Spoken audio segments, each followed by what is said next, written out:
She hadn't said a word since the night everything changed. Not a single whisper. But inside the courtroom, surrounded by silence and tension, Nia slowly lifted her hand. Not to speak, but to signal her dog. One tiny gesture. The judge froze. Session suspended. No one could explain it. But everyone in that room felt it. Something wasn't right. Not with her. Not with what she had seen. Bellwood was a small, sleepy town in the heart of Louisiana. A place where people waved from their porches, where life moved slowly and nothing truly changed. But within the Brooks household, the silence was different. Heavy. Suffocating. The laughter that once filled the air was gone. The lights felt dimmer. And Nia, she wasn't the same child anymore. She had stopped talking, stopped smiling, stopped being herself. Every night, she would sit by the window, legs tucked close, eyes wide and unblinking, staring into the dark backyard, like she was waiting, or watching, or being watched.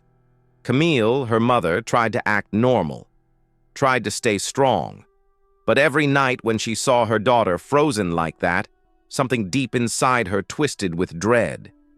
She wasn't just scared, she was certain. Someone, or something, was out there. 1 month before the courtroom, Camille had come home late from her shift at the hospital. The front door was slightly open, the lock undone. She ran inside, calling for Nia. No answer. She found her daughter in the closet, curled into a ball, shaking. Her eyes were distant, her arms wrapped tightly around her knees. Nia never said what happened that night. She never spoke again. The police found nothing. No fingerprints, no forced entry, no missing items, no evidence anyone had ever been there. Just a silent child and a mother losing hope. Camille tried everything: child psychologists, therapy, medication, prayer. Nothing worked. Until she heard about a rehabilitation center, a place where traumatized children were paired with specially trained dogs. She hesitated, but something about the idea stuck. Maybe an animal could reach where words had failed. That's when they met Rex, a massive German shepherd with a jagged scar along his side and eyes that seemed to see through you. A retired K9, trained to protect, now repurposed to heal. When Nia saw him, she didn't flinch, didn't turn away. She simply stared. And then, she moved. She reached out her hand. That moment, that simple touch, felt like watching a light flicker back to life. That night, Rex curled at the foot of her bed.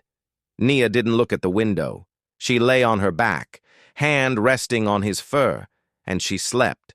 For the first time in weeks, she slept. Camille cried in silence, believing, hoping, that maybe, just maybe, they had turned a corner. But hope has a cruel way of teasing. On the third night, Camille woke to a low growl, deep, uneasy. She rushed to Nia's room. The girl was standing by the window, still, unmoving. Eyes locked onto the darkness outside. Rex stood beside her, tense, his ears alert, fur raised. Camille followed their gaze. There, just at the edge of the yard, was a figure, barely visible in the moonlight. Someone was there, watching. She flipped on the light. The shadow vanished, not ran, not ducked, just disappeared. Again, the police found nothing. No footprints, no signs of forced entry, just the same cold air and unanswered questions. Only Detective Evans believed Camille. He installed motion cameras and quietly said, "If this is what I think it is, it's not done with her." That night, Camille didn't sleep. At 3:17 a.m., Rex growled again. This time, he wasn't looking at the window. He was facing the opposite wall, ears forward, muscles stiff. The room was locked. Camille entered slowly. Nia was awake, sitting on the bed, pale, silent. Then she whispered her first words in a month. "He's back." Camille froze. Her breath caught. He who? She asked, her voice shaking. No response, but Nia's eyes were locked on something Camille couldn't see. Like she wasn't alone in the room, like something or someone was still there. That was when Camille knew. What had been outside was now inside, and it wasn't finished. Did you feel that chill? Then you're exactly the kind of person who should be here. Hit that like button if your heart skipped a beat, and tell us in the comments, what do you think is haunting Nia? Your theory might just be closer to the truth than you realize. And don't forget to subscribe, because this story is far from over.